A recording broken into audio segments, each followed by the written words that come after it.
오늘 말씀에 보면 바리새인 중에 니고데모라고 하는 사람이 밤에 예수님을 찾아옵니다. 이때는 예수님께서 활동하시는 기간 중에 매우 초기 시절입니다. 아직은 예수님의 이름이 그렇게 유명하지 않고 또 예수님을 따르는 무리도 그렇게 많지 않고 어쩌면 예수님을 따르는 제자들 12명도 다 채워져 있지 않았고, 그리고 지금 이제 유대인의 지도자가 찾아온 것을 보니 예수님께서 갈릴리 지방에 있는 게 아니고 유대 지방에 있는 것 같습니다. 이제 상황이 그런 상황이죠. 그럼에도 불구하고 니고데모라고 하는 사람이 예수님을 찾아왔다는 사실은 뭔가 중요한 사실입니다. 니고데모를 설명하는 말 중에 그는 바리새인이다라는 표현이 있습니다.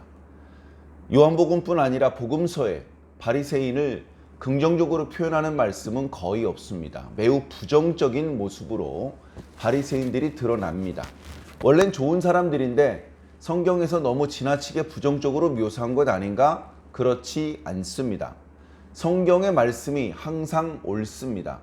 사람들의 인식과 그런 것과 상관없이 성경은 정확하게 꿰뚫어 보고 계십니다. 바리새인들은 겉으로는 가장 경건한 채 하며 율법을 잘 지키는 채 하지만, 그러나 속으로는 돈을 좋아하고 거칠에만 잘하면 된다라고 하는 잘못된 생각을 가지고 있는 사람들이 대부분이었다라고 성경은 말씀하고 있고, 그게 실제 상황이었던 것 같습니다. 니고데모도 그런 사람들 중에 한 명입니다. 물론 바리새인들이 다 똑같은 것은 아닙니다. 그런 평균적인 바리새인의 모습보다 더 악한 바리새인도 있었을 것이고, 니고데모처럼 그런 바리새인들과는 좀 다른 깨어있는 그런 바리새인도 있었을 것입니다. 오늘 말씀 1절에 보면 니고데모가 유대인의 지도자였다라는 말씀도 있습니다. 이 말씀은 아마도 공회원이었을 공회원이라는 말씀을 이렇게 표현한 것 같습니다. 보면 다른 복음서에는 바리새인이다, 사두개인이다, 레위 사람이다, 제사장이다, 율법사다, 이런 다양한 표현들이 나타나고 있습니다. 그것은 그 유대인들이 그렇게 바리새인도 있고 사두개인도 있고 한 것을 잘 알고 있는 사람들을 대상으로 말씀이 기록되었기 때문에 그렇게 이제 세분해서 기록이 된 것이죠. 그러나 요한복음은 어떻게 보면 그 유대인의 어떤 언어나 문화가 익숙하지 않은 사람들에게 말씀을 기록한 것입니다. 그래서 보통 바리새인이다, 또는 율법사다, 또는 사두개인이다, 이런 구분 없이 그냥 유대인이라고만 표현할 때가 많이 있습니다. 그리고 지금까지 기록한 말씀을 보면 여러 가지로 그 유대인의 히브리어 이런 것들이 익숙하지 않은 사람들, 그런 사람들에게 헬라어로 메시아는 번역하면 그리스도다, 이런 식의 유대인의 문화와 언어를 잘 모르는 사람들을 위해서 기록된 그런 복음이라는 것을 우리가 알 수 있는 것이죠. 자, 그래서 산헤드린 공회원이라는 표현은 굳이 쓰지 않고 유대인의 지도자라고만 쓴 것 같습니다. 자, 그런데 이 니고데모는 그저 다른 바리새인들과 똑같은 사람이 아니었습니다. 나름대로 경건하고 나름대로 깨어 있으며 참된 진리를 찾는 진지한 마음을 가지고 있는 사람이었습니다. 그런 니고데모가 예수님을 보니까 다른 바리새인들이 말하는 것처럼 미치광이가 아니었습니다. 왜냐하면 예수님께서 행하시는 그 표적들은 사람이 흉내낼 수 있는 것이 아니었습니다. 그렇기 때문에 이런 표적을 행하실 수 있는 분은 오직 하나님께로부터 오신 분일 것이다, 그렇게 결론을 내릴 수밖에 없었습니다. 그래서 다른 바리새인들의 눈을 피해서 밤에 예수님을 찾아간 것입니다. 그러면서 이렇게 말합니다. 저희가 선생님은 하나님께로부터 온 선생님이라고 알고 있습니다. 왜냐하면 선생님께서 행하시는 이 여러 가지 표적들은 사람이 도무지 할 수 없는 것들이기 때문입니다. 그렇게 솔직하게 이야기를 했습니다. 그래, 요한복음에 예수님께서 행하시는 표적이 7가지가 기록되고 있지만 그 7가지 표적을 외에도 엄청나게 많은 표적을 행하셨다는 것을 우리는 알 수 있습니다. 그러나 기록 목적을 위해서 꼭 필요한 것들만 기록해 놓은 것이죠. 그러나 니고데모는 요한복음에 기록되지 않은 다양한 표적들도 목격을 했던 것 같습니다. 그런 목격과 그것을 목격한 사람들의 증언들이 누적되면서 니고데모의 마음의 문이 열렸고 예수님께 대한 인식이 바뀌었던 것이죠. 그러면서 밤에 찾아온 겁니다. 그러니까 예수님의 제자들이 낮에 그렇게 욕을 하고 우리들을 위협했던 그런 바리새인이 무슨 일로 밤에까지 찾아온 거야? 어쩌면 처음에는 좀 경계했었을지도 모릅니다. 그러나 이내 그게 아니라는 것을 알게 되었죠.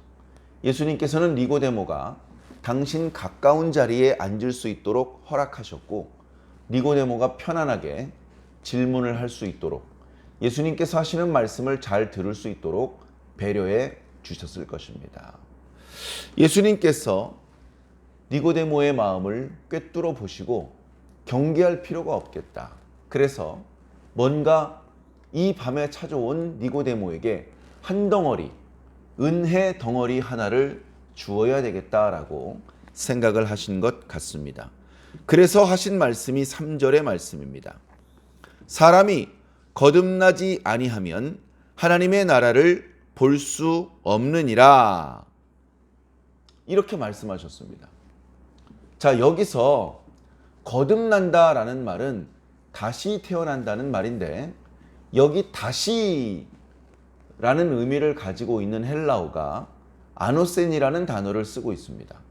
재미있는 것은 그 아노센이라는 단어는 다시라는 의미도 있지만 요한복음에서는 주로 위로부터라는 의미로 쓰였다는 것입니다. 그러니까 사실 예수님께서는 이렇게 말씀하신 것이죠. 사람이 위로부터 태어나지 아니하면 하나님의 나라를 볼 수 없느니라. 자, 그런데 그렇게 말하고 나니까 좀 표현이 자연스럽지 않습니다. 그래서 니고데모는 아마 그 아노센이라는 단어를 위로부터라고 생각하지 않고 다시라고 생각을 했던 것 같습니다. 그래 4절에 물어봅니다. 사람이 늙으면 어떻게 다시 태어날 수 있겠습니까? 두 번째로 모태에 들어갔다가 태어날 수는 없는 노릇 아니겠습니까? 이렇게 주님께 반문을 했습니다. 그때 주님께서는 또다시 말씀하셨습니다. 사람이 물과 성령으로 나지 아니하면 하나님 나라에 들어갈 수 없느니라. 그러니까 거듭 태어나는 것, 다시 태어나는 것이 중요한 것이 아니고 위로부터 태어나는 것이 중요한 것입니다.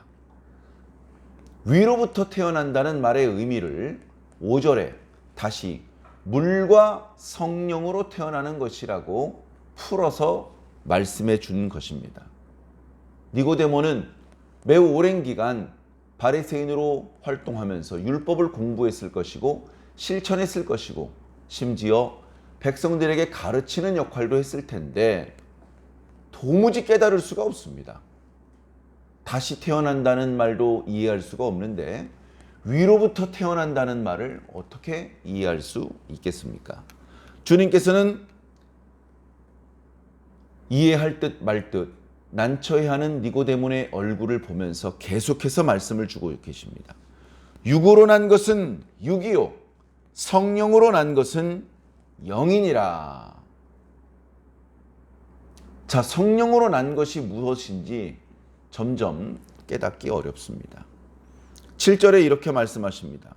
내가 너에게 위로부터 태어나야 하겠다 하는 말을 놀랍게 여기지 말라.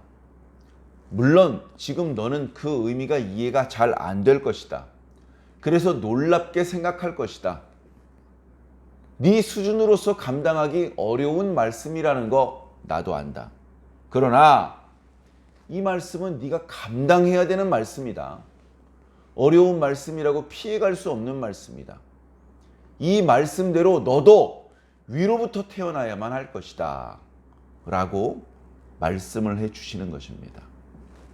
이날 니고데모와의 대화는 그 뒷이야기는 다 기록되지 않은 것 같습니다. 그런데 뒤에 니고데모가 7장과 19장에 다시 그 이름이 등장을 합니다. 물론 잠깐 등장하는 것이긴 합니다만 거기서 등장하는 니고데모의 언행을 살펴보면 아마도 3장에 예수님을 만난 것이 니고데모에게 상당히 큰 영향을 준 것 같습니다. 그래서 더 이상 숨기지 않고 예수님을 두둔하고 19장에서는 예수님의 시신을 장례 지내는 것을 도와주는 역할을 하게 된 것이죠. 모르긴 해도 예수님 부활 승천하신 이후에 더 이상 바리새인으로 살지 않고 그리스도인으로 살면서 자신이 만난 예수님에 대하여 증거하는 그런 삶을 살지 않았을까 짐작을 해 봅니다. 자, 예수님께서는 이어서 8절에 성령에 대한 말씀을 바람으로 비유해서 설명해 주고 계십니다. 사실 성령을 뜻하는 단어 푸뉴마는 바람이라고 그렇게 번역이 될 수도 있는 단어이기 때문에 그렇습니다. 그것은 히브리어 루아흐라는 단어도 마찬가지입니다. 그것은 영 또는 성령이라는 뜻뿐 아니라 숨 또는 바람이라는 의미로도 풀이가 되는 그런 단어입니다. 그러면서 주님 말씀하십니다. 바람이 이모로 분다.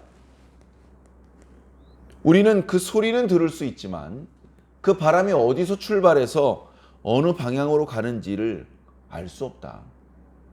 그것과 마찬가지로 성령으로 난 사람도 다 그러하다. 주님, 어떻게 그런 일이 있을 수 있겠습니까? 어떻게 성령으로 거듭날 수 있겠습니까? 이렇게 이제 질문을 하고 우리가 내일 묵상하게 될 말씀에 예수님의 말씀이 이어지고 있습니다만 예수님께서는 당신이 아는 것을 다 말씀해 주실 수가 없었을 것입니다. 예수님의 제자들도 특히 니고데모가 감당을 할 수 없기 때문에 그렇습니다. 예수님께서 이 땅에 오셔서 당신이 알고 계신 모든 것을 다 말씀해 주신 것은 아닙니다. 이 땅에 오셔서 말씀해 주셔야 될 만큼만 말씀해 주신 것입니다. 그게 예수님께서 알고 계신 전부 다냐? 그건 아닙니다. 더 많은 것이 있습니다. 저 뒤에 16장인가요? 거기서도 제자들에게 내가 너희에게 일러줄 것이 많지만 지금은 너희가 감당할 수 없을 것이다. 나중에 성령 받게 되면 그때 깨달을 것이다. 그렇게 말씀하시는 대목도 있는 것입니다. 오늘 말씀을 읽으면서 우리가 놓치면 안 되는 구절이 있는데 1장 12절과 13절입니다. 예수님께서 말씀이시고 예수님께서 빛이신데 그리고 예수님께서 왕이신데 자기 땅에 오매 자기 백성이 영접하지 않았다라 라고 1장 11절에 말씀하고 있습니다. 그런데 일부 소수 영접하는 자들이 있다. 그들에 대하여 12절과 13절에 어떻게 말씀하셨느냐? 영접하는 자, 곧 그 이름을 믿는 자들에게는 하나님의 자녀가 되는 권세를 주셨으니 이는 혈통으로나 육정으로나 사람의 뜻으로나 나지 아니하고 오직 하나님께로부터 난 자들이니라 라고 말씀하고 있습니다. 자, 하나님 나라를 볼 수 없다. 하나님 나라에 들어갈 수 없다라고 오늘 본문 3절과 5절에 말씀하고 있습니다. 우리는 하나님 나라를 보고 싶고 하나님 나라에 들어가기를 원하고 있습니다. 누가 하나님 나라를 볼 수 있을까? 누가 하나님 나라에 들어갈 수 있을까? 여러 가지로 표현할 수 있겠지만 요한복음 1장 12절 말씀으로 설명을 드리자면 하나님의 자녀가 되어야 됩니다.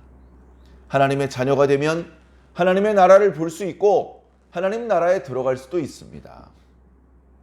하나님의 나라에 들어갈 수 있는 자격은 하나님의 자녀가 되는 것입니다. 그럼 어떻게 하면 하나님의 자녀가 될 수 있습니까? 예수님을 영접하면 하나님의 자녀가 되는 게 아닙니다. 하나님의 자녀이기 때문에 예수님을 영접하는 것입니다. 영접했기 때문에 자녀가 되는 게 아니고 하나님의 자녀가 먼저입니다. 그게 됐기 때문에 영접할 수 있었던 것이죠. 자, 그럼 어떻게 하나님의 자녀가 되는 것이냐? 혈통으로나 육정으로나 사람의 뜻으로는 되지 않습니다. 그래서 육으로 난 것은 육이다 라고 말씀한 것입니다. 그러나 영으로 난 것은 영이다 라고 말씀하셨습니다. 위로부터 태어난다 라는 뜻은 성령으로 태어난다는 뜻입니다. 성령으로 태어난다는 뜻은 오직 하나님께로부터 난 자들이라는 뜻입니다. 위로부터 태어난다는 뜻은 성령으로 태어난다는 뜻입니다. 성령을 통해서 전혀 다른 존재가 된다는 뜻입니다. 예수님을 영접할 수 없는 존재에서 예수님을 영접할 수 있는 존재가 된 것입니다. 그런 존재의 변화는 오직 성령을 통해서만 가능합니다. 여러 차례 말씀드렸지만 고린도전서 12장에도 대표적으로 우리가 예수를 그리스도로 시인할 수 있는 것은 우리 스스로의 지식, 능력으로 하는 것이 아닙니다. 오직 성령께서 우리들 마음속을 감동해 주시고 깨닫게 해주셔야만 우리는 예수를 그리스도로 시인할 수 있는 것입니다. 그렇게 시인할 수 있어야 영접할 수 있고 하나님의 자녀가 될 수 있고 하나님 나라를 볼 수 있고 하나님 나라에 들어갈 수 있는 것입니다. 사랑하는 성도 여러분, 정신을 차리고 깨어 기도하셔야 됩니다. 선포되는 말씀을 부지런히 듣고 기록된 말씀도 부지런히 읽어야 합니다. 성령님께서 언제 우리를 감동해 주시고 언제 우리로 위로부터 태어나게 하실지 알 수 없는 것입니다.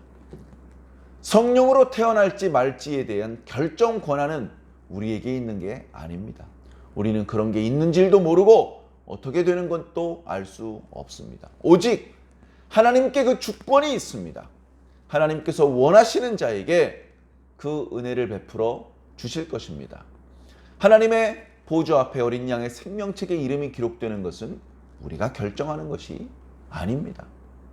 우리 이마에 하나님과 어린 양의 이름이 있어야 되는데 그 이마에 하나님의 어린 양의 이름이 기록되는 부분은 우리의 힘으로 할 수 있는 것이 아니라는 것입니다. 우리는 그저 하나님 앞에 겸손해야 되고 하나님의 처분 앞에 순종해야 됩니다.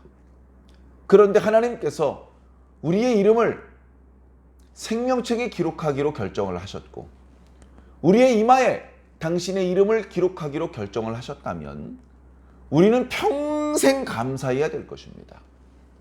고난이 오고 바람이 불고 파도와 부딪혀야 되는 어려움이 있더라도 우리는 감사밖에는 할 말이 없을 것입니다.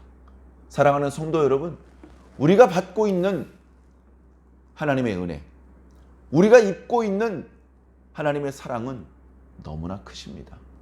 그 크신 사랑을 오늘도 감사하며 하나님의 은혜를 입은 자답게 오늘 하루를 살아주시기를 예수님 이름으로 간절히 축원합니다. 아멘.